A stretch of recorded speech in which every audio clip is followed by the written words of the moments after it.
Greg Lefebvre, and welcome to our third video. I want to thank everybody for all of their positive feedback and comments so far.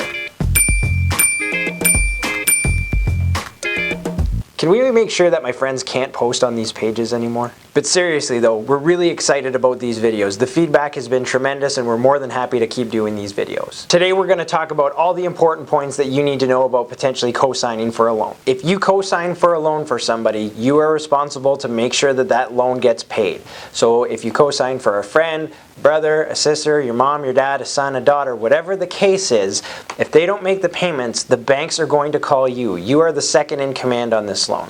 So as long as the payments get made from the start, you won't have anything to worry about. However, the second that those payments start to get missed, the banks are going to come calling and you will be responsible for that loan.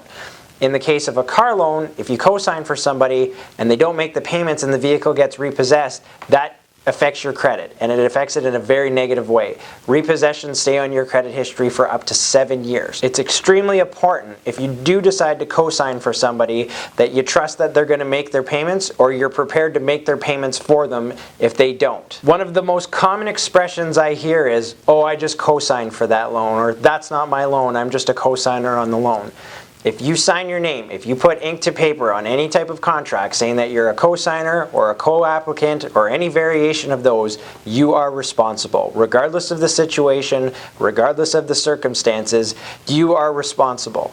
And it's for the entire term of the loan. So if you're signing a contract for 60 months, you're responsible for the entire 5 years of that contract to ensure that payments are being made. The way you have to look at this is you're lending your credit history to somebody else. No different than if you would lend your car to somebody else. If they smash it up, you're essentially on the hook to pay for it if they don't. Another question I get asked is, how long am I responsible for this contract, or how long am I responsible to be a co-signer?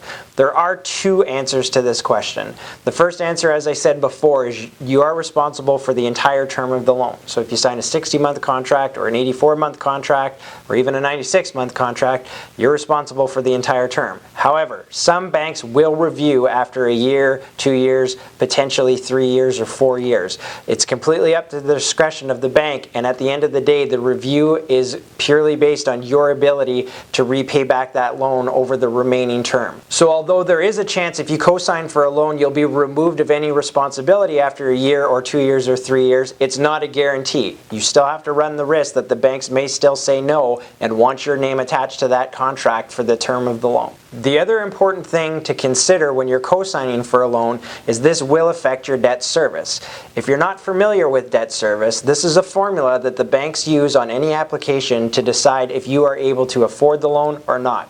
It works as a percentage. If you make $1,000 a month and your total bills or your total obligations are $400 a month, your debt service ratio is 40%. Most banks will not loan you any additional money if your debt service is above 40%. So you have to keep this in mind if you co-sign for a loan for somebody else, whether it's your brother or your friend or your sister or whatever the case, that this will affect your debt service. So if you have $2,000 a month that you make in income, but you have no bills, but you co-sign for your brother for a $500 loan, that $500 goes against your debt service. So now your debt service has gone from 0 to 25%. So that can have a major impact on future loans down the road, future interest rates, all that kind of stuff. So it's very important to keep that in mind. Even though it's not your loan and you're not making the payments on it, again, back to our first point, you are still responsible for. It's important to understand that any money that you borrow or co-sign or lend your credit out to, you are responsible, and that will count as far as your debt service calculations. The last thing to keep in mind is banks typically don't like to see multiples of a loan with a singular application. So what that means is if you co-sign for a loan for somebody else for a car, and then you decide later on that you need a loan for a car, you're already going to have a car loan on your file.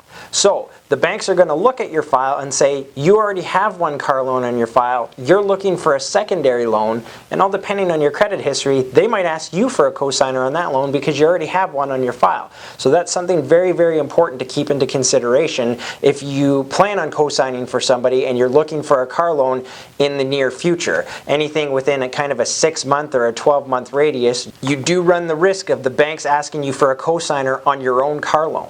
In summary, I know I've said some pretty scary things about co-signing. It's not all bad. There are some benefits to co-signing and co-signing for loans. However, the majority of that information is already readily available and most of you already know what they are. What isn't common knowledge is the negatives and the negative impacts that co-signing can have on you and your credit. It's important to know these things. If you have any questions, I'd be happy to answer them. Please put them in the comment section below. Make sure to like and share this with your friends.